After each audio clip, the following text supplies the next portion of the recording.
Hello everyone, welcome. Thank you so much for being here today. Well, today I'm going to be talking about this show, episodes 3 and 4. Yes, and giving some insight to the actual outcome of this show from Meghan as ever, and giving you my opinion once again. So, let's get into it.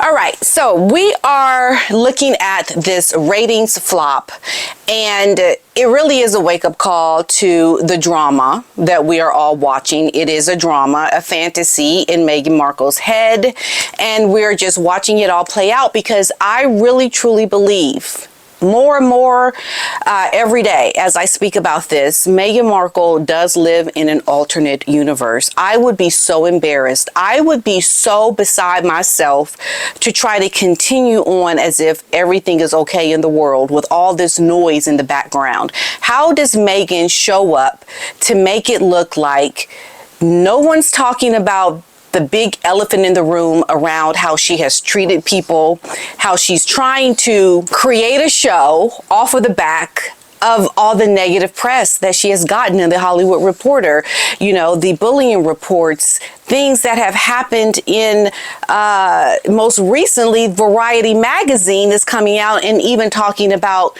what a flop this is. Another Hollywood Bible for the industry, and she's just hum-de-dum.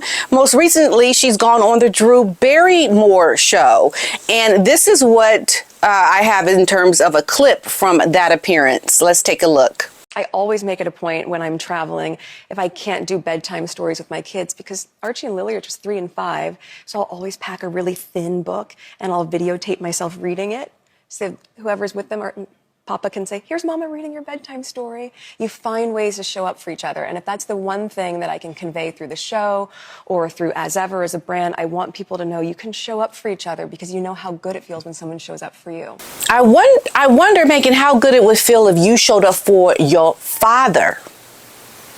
That will always be a part of your narrative. And do you not know that your father is waiting to hear from you? No matter all the horrible things that you have done, you have yet to reach out to this very ill man to show him respect. But you expect us to believe to show up for each other in whatever ways they are. Like, why do we need you to tell us that? The one person who can't even show up for her own papa. Why?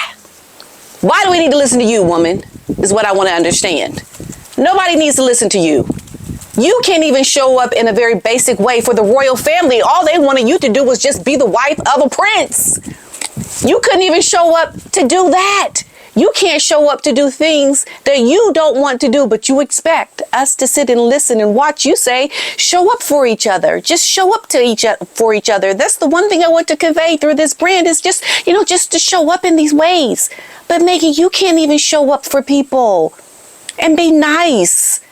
You cannot even show up for the late Queen of England in a very respectable way. You could not show up. But here she sits on a talk show, blabbing, blah, blah, blah, blah, blah, blah, blah. Woman, you have lost your marbles. You seriously live in an alternate universe. And then I don't know if you caught this, but when she started to speak about, well, whoever is watching, Harry, she didn't want people to know that other people are watching her children. So whoever's with them Papa can say, here's. So whoever's with them Papa can say, here's. So whoever's with them Papa can say, here's. And then she corrected herself. So whoever's with them Papa can say, here's. And I almost have to think, is Doria even watching the children with that Freudian slip with whoever is watching them? Meghan. I think there's something skankalicious happening, and I think there's something that you let slip that you didn't want to slip. And just the whole talking points of that soundbite really tells me the whole interview is going to be a gag fest.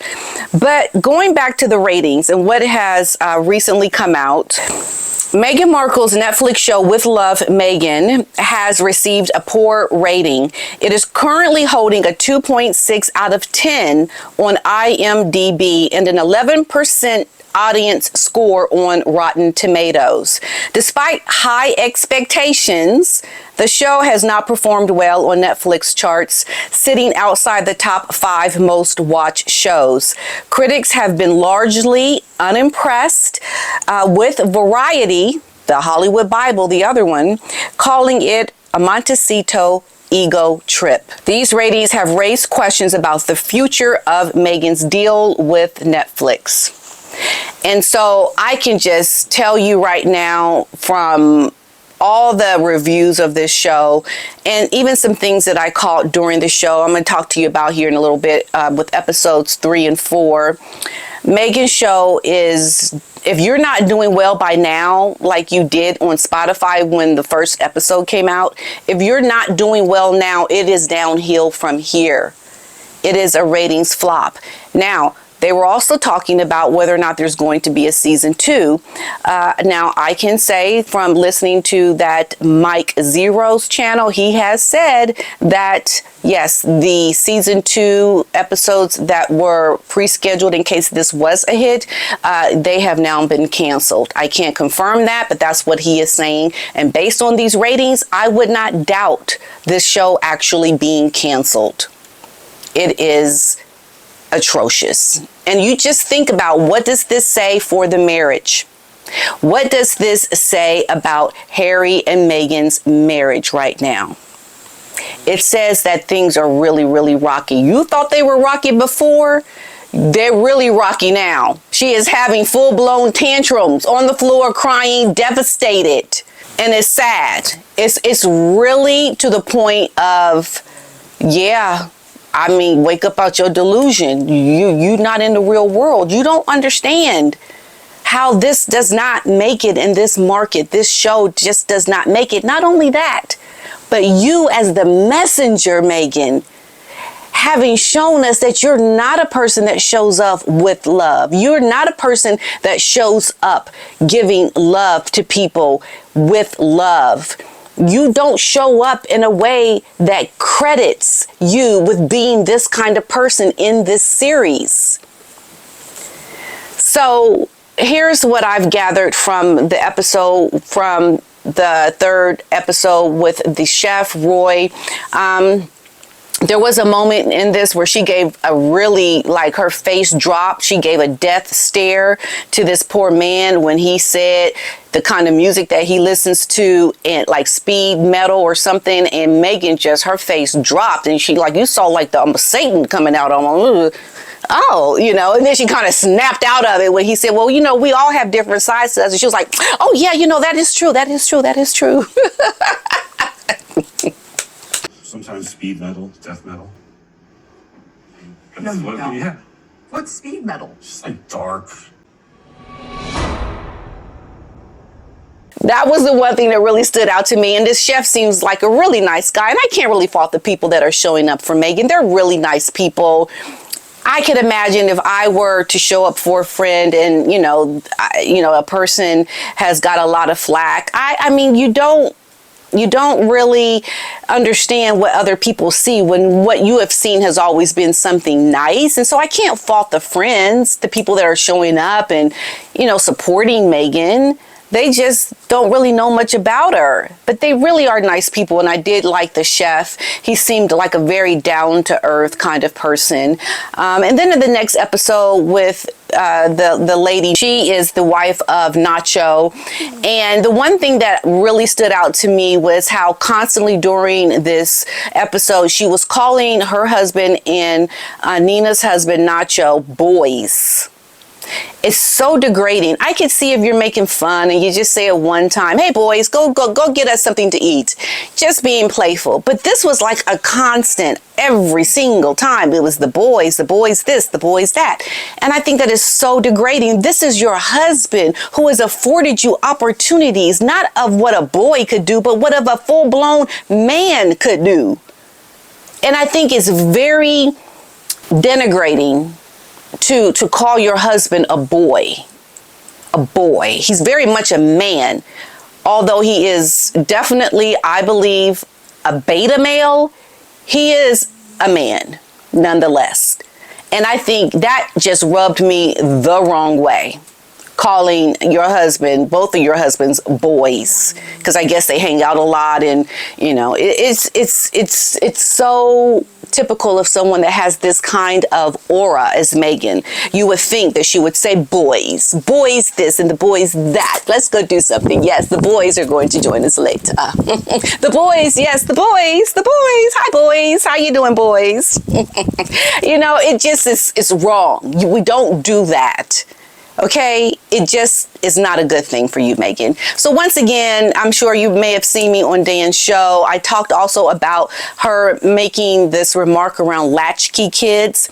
And one thing you have to understand about what a latchkey kid is. A latchkey kid is a term for a child that stays home alone after school while their parents are working. Because a lot of children in the States get out of school well before their parents get home from work. And so a lot of times kids would be at home by themselves right after school. And there are after school programs for kids that go to after school programs because their parents are working. So they're called latchkey kids. And usually a latchkey kid has their own key. My best friend had one where she would have a key around her neck, and so she wouldn't lose it. And then she would just go unlock the door and go home, be home by herself until her parents came home. But we know that is not the case for Meghan, because Meghan, we know, grew up on the set of Married with Children with her father, because she was always with her dad.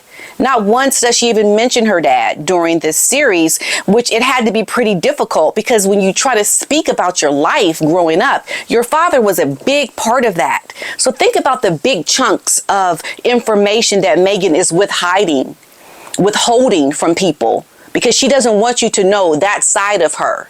She's not really a transparent person, for that matter, because you are intentionally leaving out all the moments that you used to speak about with your father. You are leaving these moments out and not talking about the time you spent on the set of Married with Children when you came home from school. You were not at home alone as a latchkey kid.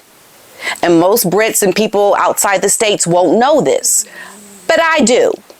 And Meghan, that's a bold-faced lie that you grew up a latchkey kid. This is the first time we have ever heard this about Meghan. It's not true. So you get a lot of things that are not true. It's the fakeness of everything that she shows up and does. And I almost have to think, Meghan, I'm sorry, you are not really showing up in a truthful way. You still are trying to make people believe this fantasy in your head. And I just have to say, sorry, Meghan, we're not falling for it. Once again, this woman has found herself in a predicament. And at some point, I do hope she snaps out of it. Maybe she will, maybe she won't. I don't know. But I always try to put a spin on the information that is relatively okay. Can this be better? And I'm here to say it has not. It still is not better. Okay? Okay. All right, everyone. I will see you in the next one. Toodles!